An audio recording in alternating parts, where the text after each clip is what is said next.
He didn't notice the moment it happened. Most men never do.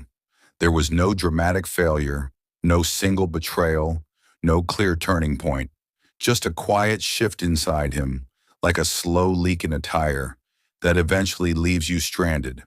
He realized one day that everything he did revolved around being chosen. Every text he sent, every compliment he gave, every sacrifice he made had the same hidden goal. He was chasing love, and he was exhausted.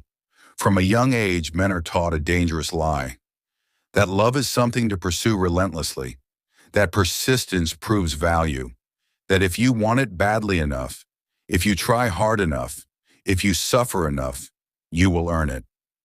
Movies glorify the man who never gives up. Songs praise emotional desperation. Society rewards men who bend, adapt, and compromise themselves into something more acceptable.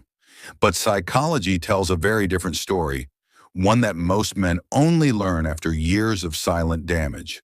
Chasing love rewires the male mind in subtle but destructive ways. When a man places love outside himself as a prize to be won, his sense of worth becomes conditional. He stops asking who he is and starts asking who he needs to be wanted. This is where the erosion begins. Desire turns into anxiety. Attraction turns into performance. Authenticity is slowly replaced by strategy. At the core of attraction lies polarity. Human desire responds to contrast, not neediness. When a man chases love, he collapses this polarity. He signals scarcity, not strength. The subconscious mind reads pursuit not as devotion, but as imbalance. This isn't moral judgment. It's biology and psychology working together. What chases is assumed to lack. What stands still is assumed to have value. Men who chase love often believe they are being romantic. In reality, they are negotiating against themselves. They give more than is asked, tolerate what should not be tolerated, and silence their boundaries to avoid conflict. Each compromise feels small, justified by hope. But over time, hope turns into resentment. He wonders why his efforts are not returned with the same intensity. He wonders why the more he gives, the less he is respected. The brutal truth is that attraction does not grow in the soil of desperation. It grows in self-sufficiency. The man who is whole does not chase because he does not need to. He invites. He allows. He chooses. And choice is power. Psychologically, chasing love activates a reward loop similar to addiction. Intermittent reinforcement, unpredictable affection, mixed signals. Every small sign of approval becomes a hit of validation. The man waits for texts, overanalyzes tone, replays conversations in his mind. His emotional state becomes externally controlled. He is no longer grounded. He is reactive. And reactive men are easy to manipulate. This is why chasing love often leads to emotional imbalance. The man invests more, fears loss more, and therefore accepts less. He mistakes tolerance for maturity and endurance for loyalty. But what he is actually doing is training others how to treat him. When you chase, you teach people that your presence is negotiable, that your time is flexible, that your needs come last. There is a hidden cost few talk about. Self-respect decays quietly, not in dramatic collapses, but in daily micro-betrayals. Laughing at jokes that sting, agreeing when you disagree, staying silent when something hurts. Over time, the man becomes unfamiliar to himself. He loses the sharp edges of his identity, and without identity, desire cannot anchor. Women, consciously or not, are highly attuned to emotional stability. They feel when a man's center is strong or when it is leaning toward them for support.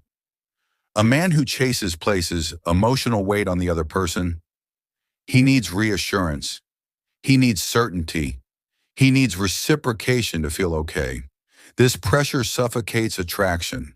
Desire thrives in freedom, not obligation. The paradox is cruel but real. The more a man tries to secure love, the more elusive it becomes. Because love is not a transaction. It is an alignment.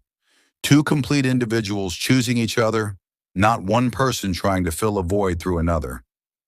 Men who never chase love are often misunderstood. They are called cold, detached, arrogant. In reality, they are simply grounded. They have built lives rich enough that love is an addition, not a rescue.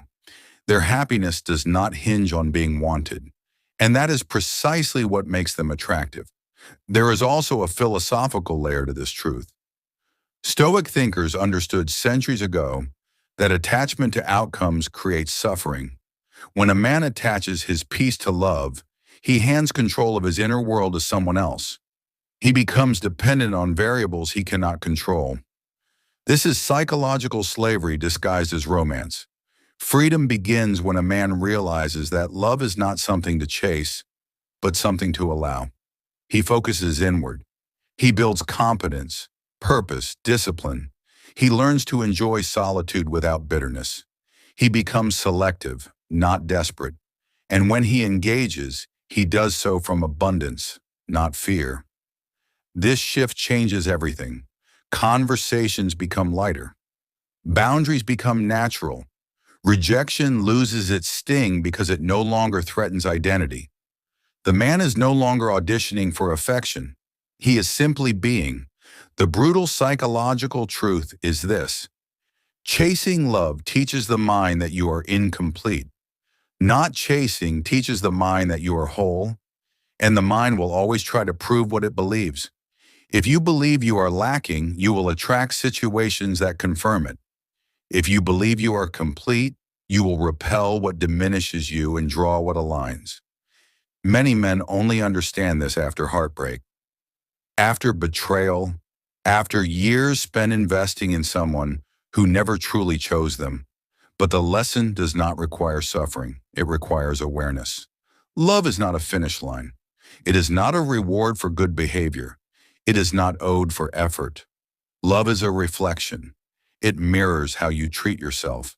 Chase it and it runs. Stand firm and it meets you where you are. Something more acceptable.